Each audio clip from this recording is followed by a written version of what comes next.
Naples versus the City of Naples.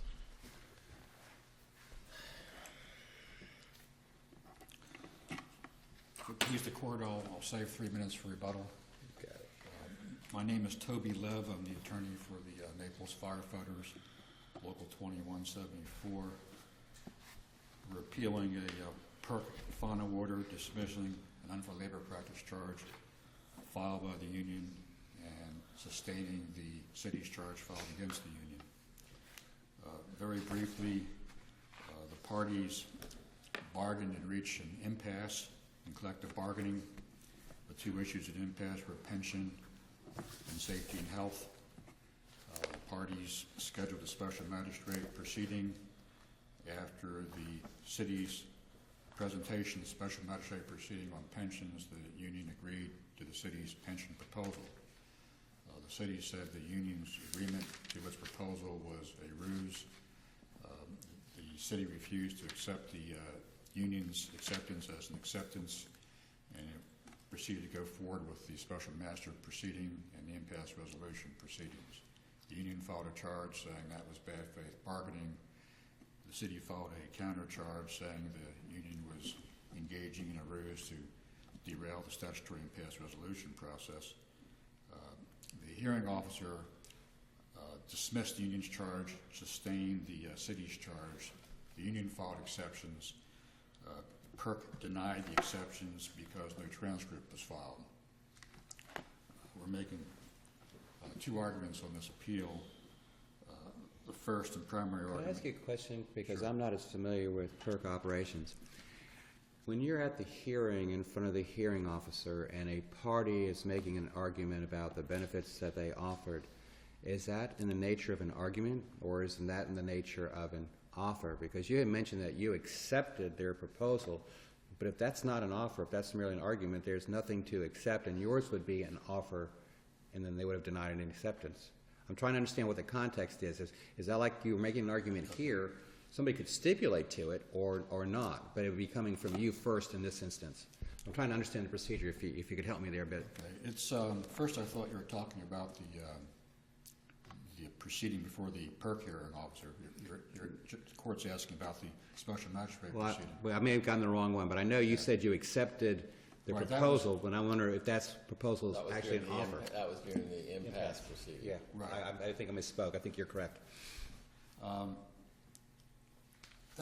The impasse resolution procedure is kind of a continuation and the culmination of collective bargaining. So if you accept the proposal, then it's tentatively agreed to. It is like a proposal. It's not It's a like continuation of your. something stipulated to Okay. a court hearing. Thank you. Sure. So the first 2 points of appeal. First, we're invoking that proposition that lack of a transcript doesn't mean you can't resolve errors appearing on the face of the judgment. And then we're also referring to PERC's own cases on bad faith bargaining, where PERC has said it's not purely a fact issue, it's a question of policy. In this particular case, the hearing officer did not assess fees against the union because he said he recognized it was an issue of first impression. There were no cases with similar facts. The parties lacked guidance. And here, we think that there are law and policy arguments that should be addressed, even assuming the union was trying to derail the statutory impasse resolution procedure and knew all along the union members would not vote to ratify the agreement. Even assuming all that is true, is that bad faith bargaining? Does that violate the statute? If you agree to the other side's proposal, are you not reaching an agreement?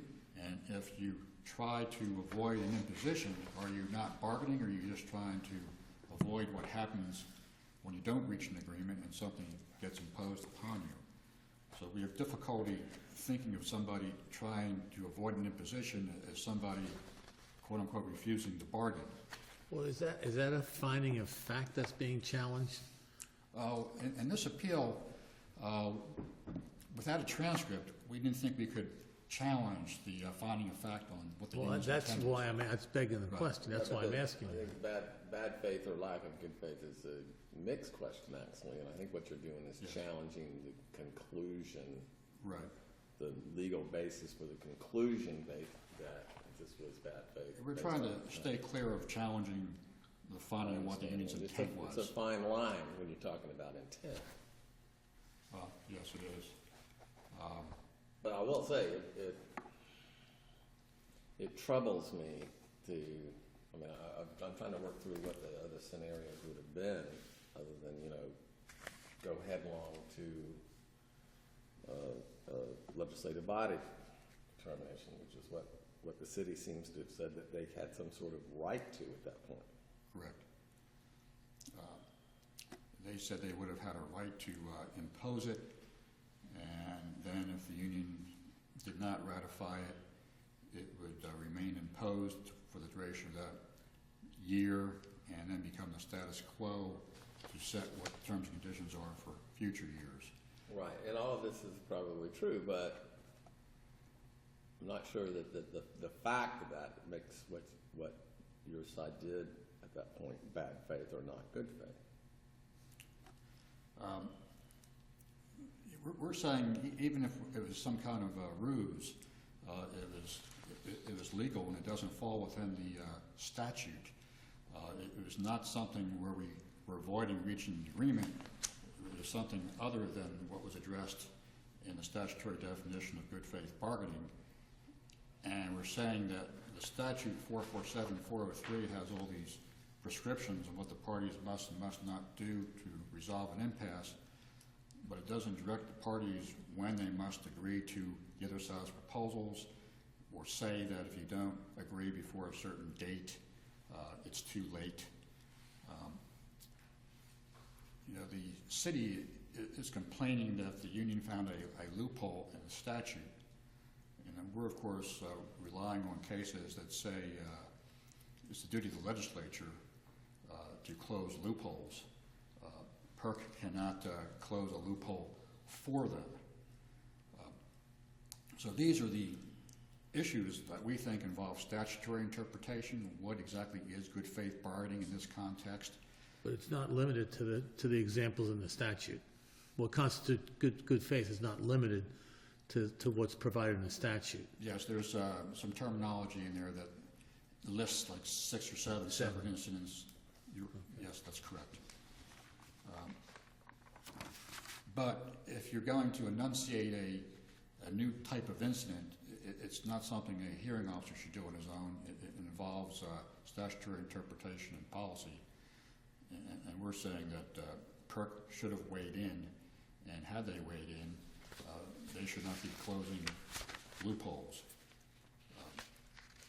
We made a second argument.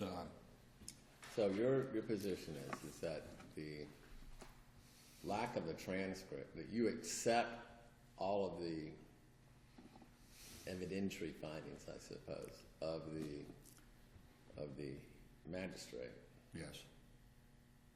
but the mixed question of law or fact of bad faith or lack of good faith bargaining, it cannot be supported to the extent that it's a legal conclusion, and therefore you didn't need the transcript. That's what we're... So whatever's on the face of his order, you accept, other than that ultimate mixed question of law and fact conclusions. Even if we're trying to derail the statute Even of if it's a resolution ruse, process. you have a right to engage in that. You would call it a tactic, I suppose, or a tactical decision. I like that word better than ruse, yes. Yeah. The other side's going to say, well, we'll say trick. but yeah, your position is that under the law, that was a legitimate thing to do. That's our position. Okay. Of course, we also said on the alternative, PERC should have recognized the transcript was not followed through an inadvertence of the parties. They would have seen that the recommended orders had record references, and that the city had followed a notice that it was obtaining a court reporter to produce an official transcript. it's my fault that in that legal boilerplate on the recommended order, I missed the word "not," as in the parties did not file a transcript. Also believe that the city was somewhat more culpable having hired the court reporter and having brought the court reporter there. And PERC had some responsibility, since once the transcript is prepared or arguing, it becomes part of the record as the official transcript. And it could have issued a order to show cause. Why should we not decide this without a transcript, since nobody's filed one? So we're a little perturbed. I recognize my own oversight, but in the scheme of things, Yeah, but they were post-hearing documents filed, and that would have been an opportunity to include the transcript.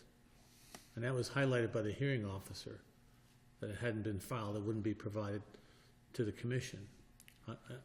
So, I mean, why would they want to say they should have filed a show cause? That shifts the burden. And normally it's on the person that wants to preserve the error or complain about the findings or something to come forward, not the commission. So I'm just trying to figure out why we would argue that the show cause should have been done in this case. It wasn't like they didn't dismiss the complaint or anything. They just ruled on it without the transcript. well, it had the effect of denying all of our exceptions. Well, yeah. That's why you're arguing everything on its face is erroneous as a matter of law. No, I understand all that. Okay. Well, I wanted to, every now and then you get lucky, so I wanted to throw that argument out there.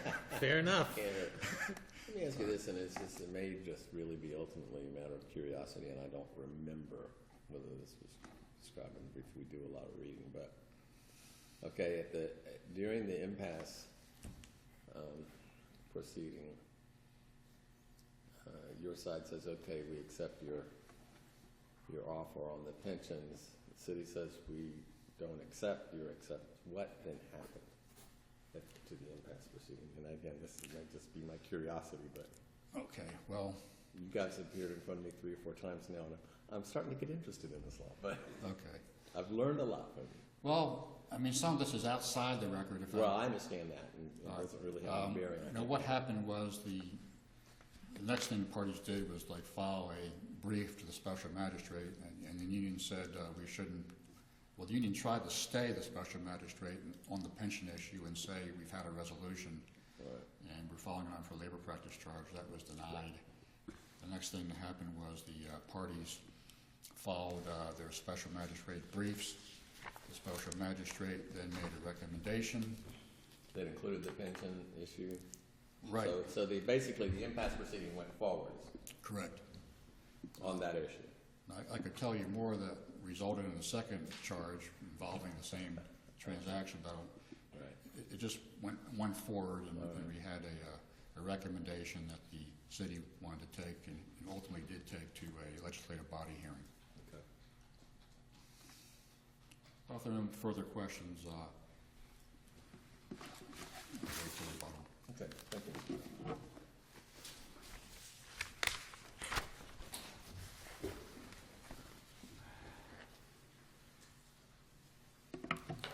May it please the court, my name is Mark Levitt, not to be confused with Mr. Lev, not related.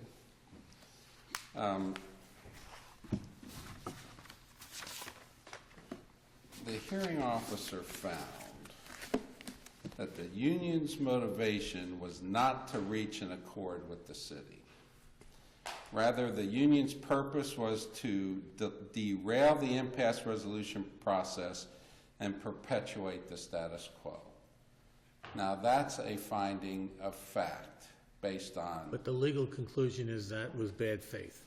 The legal conclusion from that is that constitutes a violation of the Public Employees Relations Act because And it that's is not bad faith. an itemized part of the definition 447. It's not an itemized, but as Your Honor alluded to, it is not an exclusive list at all. And in fact, it's from that And the issue is whether you are intending to, in good faith, reach an agreement or not. Exactly. Okay, so being motivated to avoid a potential legislative body determination and maintain the status quo would not be an appropriate motivation, because that is not aimed at reaching an agreement. Right, because the finding of fact is they actually did not have the intent to reach a court. He's saying, well, we agreed, but the finding made by the hearing officer is that they did not, the union did not intend to really agree. Because they knew the membership would reject it. They knew the membership would reject it, and you've got to remember, these were pension reforms, pension changes that were detrimental to the employees. And the record shows that previous to that, they had been offered wage increases to get their agreement. Additional incentives beyond what was actually offered during the position taken during the impasse. Exactly, and they never would agree. So they're saying all of a sudden they had a catharsis to now, you know what, I think we'll agree now. Well, their unions have been doing this when times were great and things were wage increases and pension increases. There weren't these problems. What's happened is, with the economy and the economic downturn and the exorbitant geometric increases in pensions, when employers and cities said we can no longer fund these pensions, so we need to cut back, that the unions started developing these tactics, these tricks, these ruses to avoid that. Now the statute has a process in place of when you can't agree, you go to a special magistrate, and ultimately it's resolved by the legislative body, and there has to be an end. There's other cases you have dealt with and PERC has dealt with. There has to be an end to this process. And if they had their way, it would never happen. And if we could never resolve it, these pension reforms that they did not want, would never agree to, could never go into effect. So there has to be an end at some point. And what the hearing officer found as a fact was that it was a ruse, it was an effort to delay. And we would argue the issue of good faith is not a legal determination. There's cases that indicate it's a matter of intent. The Duval County first DCA case, it's a matter of intent and party state of mind. And the cases, both PERC and the courts, including this one, have said you have to look at the totality of the circumstances. You cannot look at isolation. You have to look at the totality of the circumstances. Now, the union argues all it did was... Let me ask you this. If the union says, look, we can't dispute any of the I'll call them evidentiary facts recited in the order. So there is no need for that transcript. But we assert, rightly or wrongly, that as a legal proposition, you can't say that we are guilty of bad faith or lack of good faith for doing something that the law gives us the absolute right to do. Why do you need a transcript for that? Because the fact is whatever we've said or courts say or PERC says, good faith, bad faith, it is a question of intent, but it is also a mixed question of law and fact.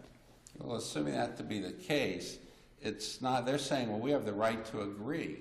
Yes, but in interpreting and determining what's an unfair labor practice and what's bad faith bargaining, you have to look at the totality of the circumstances. You may do many things that you are not on their face illegal, but when you look at the totality, they are. So their effort to stand behind it, basically, and I was going to save this to the end, but let me bring it up now because this is the most important and telling admission. You look at the union's reply brief. They basically have to live with the finding that the union agreed to the proposal to derail the process. That's a finding of fact based on the hearing officer. That's not a mixed question. That's a finding of fact that their intent was to derail the process and avoid the legislative body imposition. The impasse process on the pension issue. Excuse me? To derail the impasse process on the pension issue. On the pension issue, correct. And you alluded to it's a totality analysis. Absolutely. Does the totality include the hearing officer's observations at the hearing itself? Absolutely. Credibility, in fact, The union president testified, and he discredited the union on some of the reasons they did it, because he didn't admit at trial we did it to avoid it. This is now an after-the-fact justification in the briefs.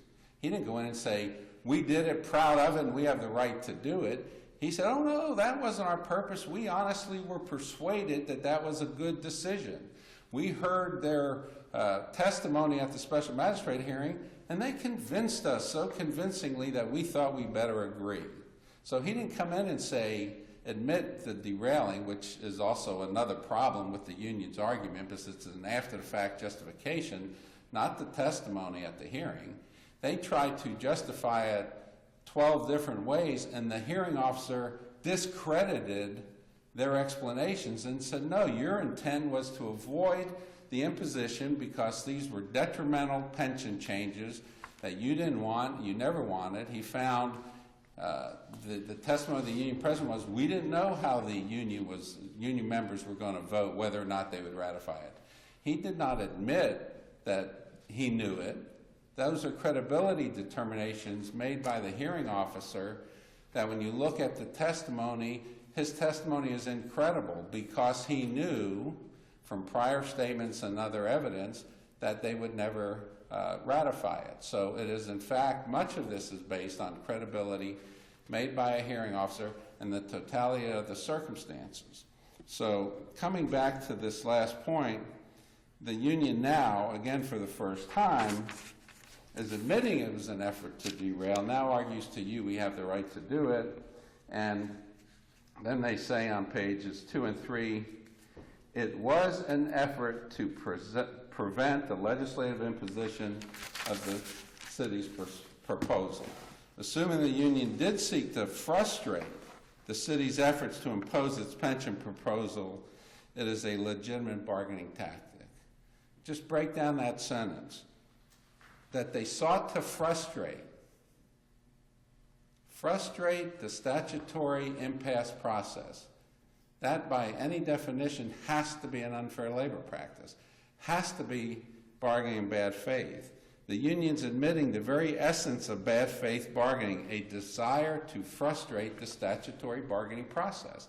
That's what the hearing officer found, and PERC looked at it. PERC didn't just say, we can't review the hearing officer's decision because you didn't file a transcript.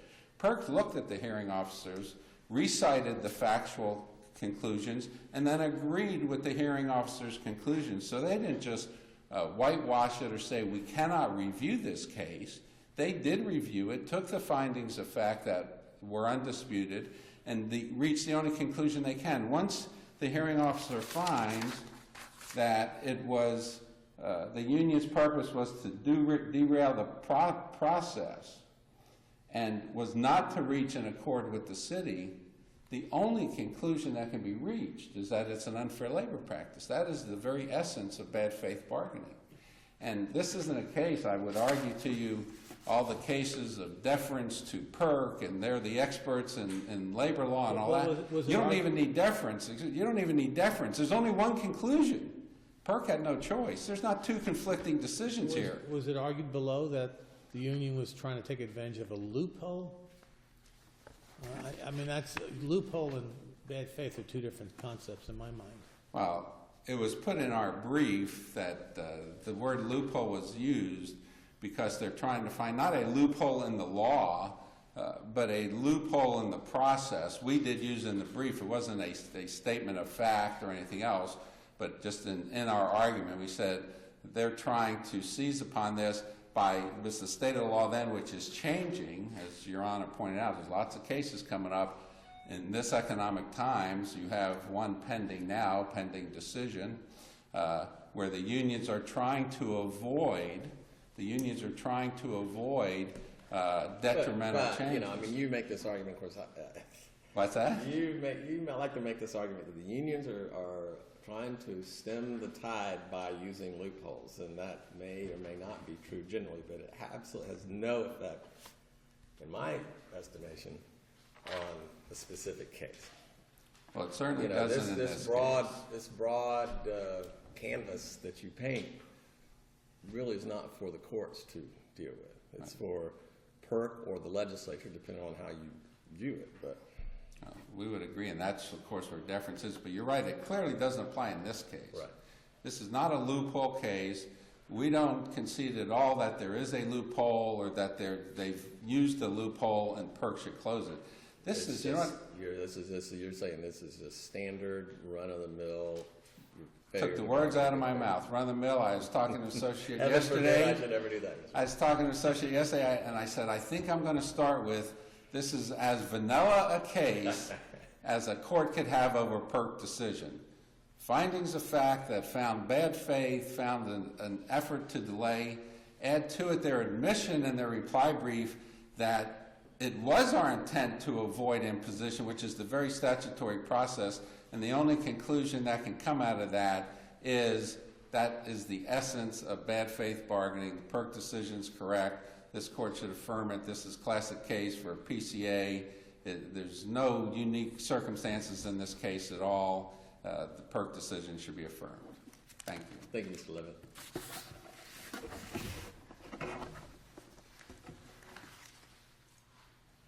Mr. Lev, you have about 6.5 minutes.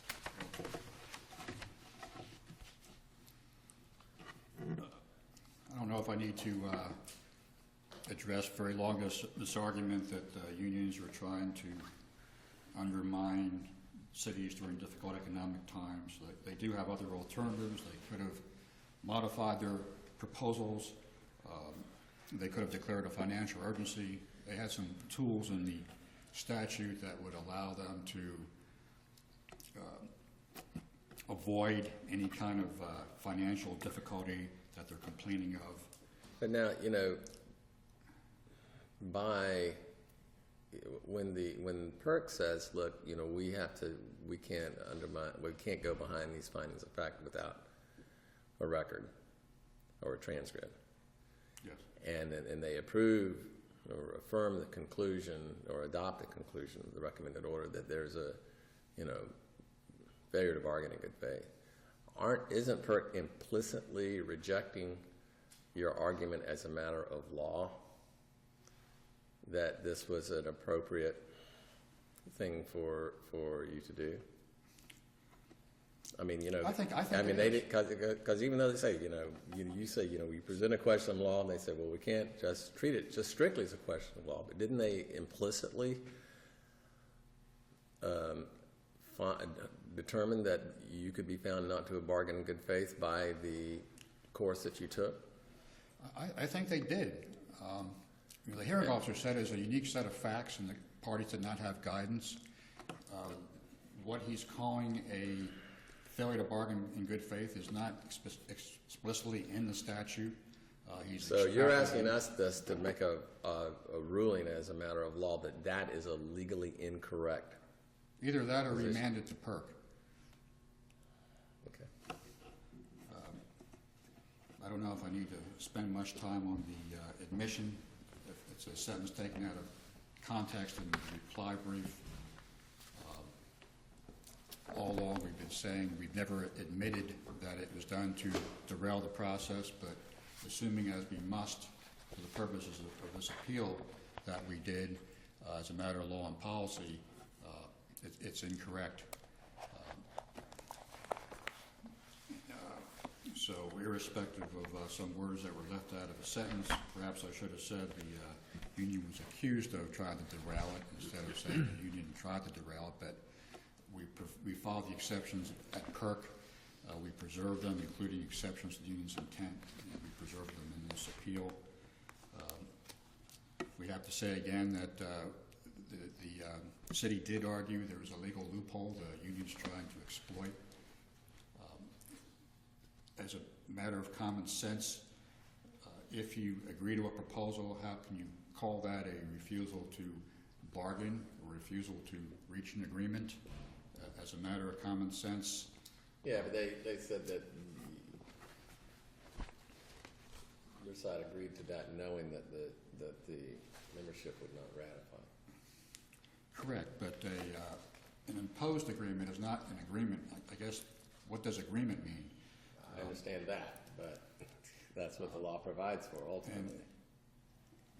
That's what the law provides for, but is it bargaining in bad faith in refusing to reach an agreement within the meaning of that statute? Or do you have to look at 447, 403 to see if the union violated any of the steps involved in ratifying an agreement? Well, the thing is, though, I mean, I could see that the law would provide, I mean, because theoretically, your side could have just continued to accept the city's proposal, knowing that the membership will reject it, and maintain that on and on and on, maintain the status quo on and on, correct? And the purpose of the impasse procedure is to bring a halt to that and to reach an ultimate conclusion, is it not? So, I mean, I don't want to call it a loophole. I thought maybe it was a tactic that seemed appropriate, but I think the city might have a point that this is not how this is intended to work. Well, then they need to amend the statute to prescribe it. We all have to accept the statute as written on both sides. If they want to say this is bad faith bargaining, they should have told us ahead of time. If it's not in the statute ahead of time, were we told not to do it, and then it's illegal. And if you're extrapolating from the language defining what good faith bargaining is, the union would still not have noticed that agreeing to somebody's proposal would be an example of not bargaining in good faith. So lack of notice and a use of something that's not prescribed by the statute, we should have been told in advance if that is unlawful. And PERC cannot rule on the policy and statutory issues in this case simply because no transcript was filed. Thank you, Mr. Love. Thank you. Thank you both. With that, we are